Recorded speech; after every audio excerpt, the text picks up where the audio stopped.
विश्वानि देव सवितर्दुरितानि परासुव यद्भद्रं तन्न आसुव। ओम। आर्य महासंघ के सभी आचार्य वृंद, पदाधिकारीगण, आर्यों, मूल का सुधार किए बिना कोई भी उन्नति संभव नहीं है। पेड़ को हरा भरा करने के लिए जड़ों को सींचा जाता है, न कि टहनियों को, पत्तों को। महिलाओं के बिना आर्यों की कोई भी उन्नति, आर्यों के अभ्युदय की कल्पना की ही नहीं जा सकती। इसलिए स्वामी दयानंद ने कहा है, संस्कार विधि में बहुत सुंदर उदाहरण देकर समझाया है कि जिस व्यक्ति को बहुत कल्याण की इच्छा हो उसे ये कार्य जरूर करना चाहिए। क्या करना चाहिए?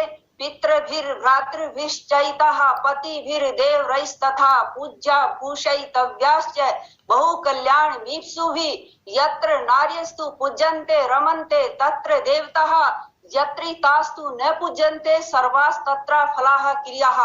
अर्थात महिलाओं को वस्त्रों से, भोजन से, सम्मान से, आभूषण से प्रसन्न रखो, और जहां ऐसा नहीं होता वहां सारी क्रियाएं निष्फल हैं। इसलिए यदि आप अपना बहुत कल्याण करना चाहते हो, बहु कल्याण मीप्सु भी, तो महिलाओं को प्रसन्न रखना होगा। महिलाओं को प्रसन्न रखने के लिए चाहिए विद्या, अर्थात विद्या देकर उनको आर्या बनाना। बिना आर्या बनाए वे प्रसन्न रह ही नहीं सकती। इसलिए यदि आप अपने और अपने परिवार की प्रसन्नता चाहते हो तो महिलाओं को आर्या बनाओ।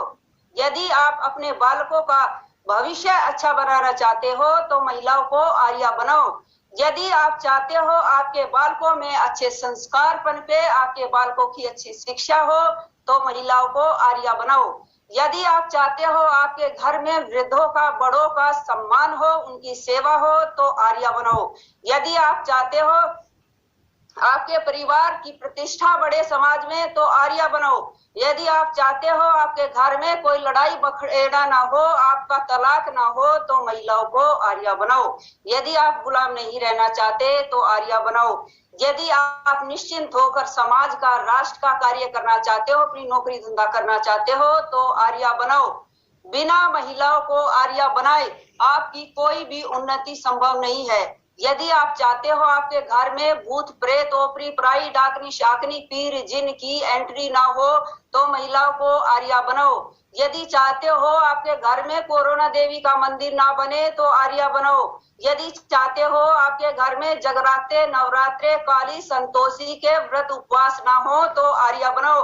यदि आप चाहते हो घर घर में हवन हो, तो आर्या बनाओ। यदि चाहते हो घर में लक्ष्मी आए, तो आर्या बनाओ। यदि आप चाहते हो आपके घर की महिलाएं सीता, गार्गी, मैत्री जैसी विदुषिया बने, तो आर्या बनाओ।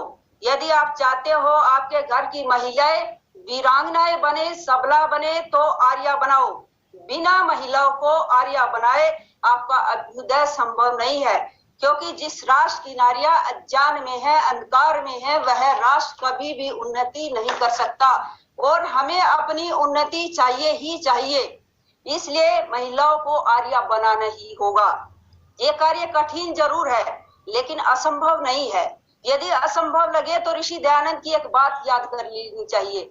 जब ऋषि दयानंद घूम घूम कर प्रचार करते थे, धुआंधार प्रचार करते थे वेद का, तो लोगों ने कहा, स्वामी जी आप इतनी अच्छी अच्छी बातें बता रहे हो, वेद की, धर्म की, समाज की, राष्ट्र की, लेकिन लोग धर्म को जानते ही नहीं। जो जानते हैं उल्टा जानते हैं, वेद को लोग जानते नहीं, तो कैसे होगा? ये समाज खंड खंड हो चुका है, ये तो बिखर चुका है, इसकी उन्नति संभव दिखाई नहीं दे रही। तो ऋषि दयानंद कहते हैं ये निराशा की बातें नहीं है। मैं मानता हूं कि ऋषियों के दृष्टिकोण से, वेद के दृष्टिकोण से आज हम बहुत दूर आ चुके हैं, हमने अपनी परंपराओं को छोड़ दिया है, लेकिन फिर भी इस राष्ट्र को पुनः आर्यावर्त बनाया जा सकता है, अपनी परंपराओं को पुनर्स्थापित किया जा सकता है, लेकिन इसके लिए कार्य करना पड़ेगा। क्या कार्य करना पड़ेगा? सबसे पहले वेद को अपनाना पड़ेगा, वेद के सिद्धांतों का प्रचार प्रसार करना होगा, आर्य सिद्धांतों तक को जन जन तक पहुंचाना होगा। हमारे समाज में अनेक रोग पैदा हो गए हैं। ये अंधविश्वास, ये पाखंड, ये रोग है हमारे समाज के। इनको ठीक करने का कार्य आर्य समाज का है। ये हमारा सौभाग्य है कि हम इन सिद्धांतों का प्रचार प्रसार कर रहे हैं, जन जन तक पहुंचाने का प्रयास कर रहे हैं। हम जानते हैं आर्यों के सिद्धांत सर्वोपरि हैं। हो सकता है हमारी क्षमताएं कम हो सकता है हमारे भीतर कुछ कमियां हो, लेकिन हम जो पुरुषार्थ कर रहे हैं इन विपरीत परिस्थितियों में, ये छोटी बात नहीं है। हमारा उद्देश्य महान है, हमारा उद्देश्य पवित्र है।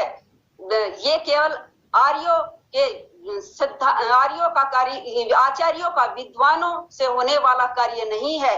इसके लिए हम सबको एक एक नर, एक एक नारी अर्थात प्रत्येक आर्य और आर्या का कार्य है। ये साझा कार्य है, साझा पुरुषार्थ है। इसलिए हम संगठित रहते हुए, संगठित रखते हुए आर्य निर्माण का कार्य करते रहेंगे तो दुनिया की कोई ताकत हमारी गति को रोक नहीं सकती। हम निश्चित रूप से आगे बढ़ेंगे। सभी आर्यों की उन्नति होगी, हमारा अभ्युदय होगा। इसी के साथ मैं अपनी वाणी को विराम देती हूँ।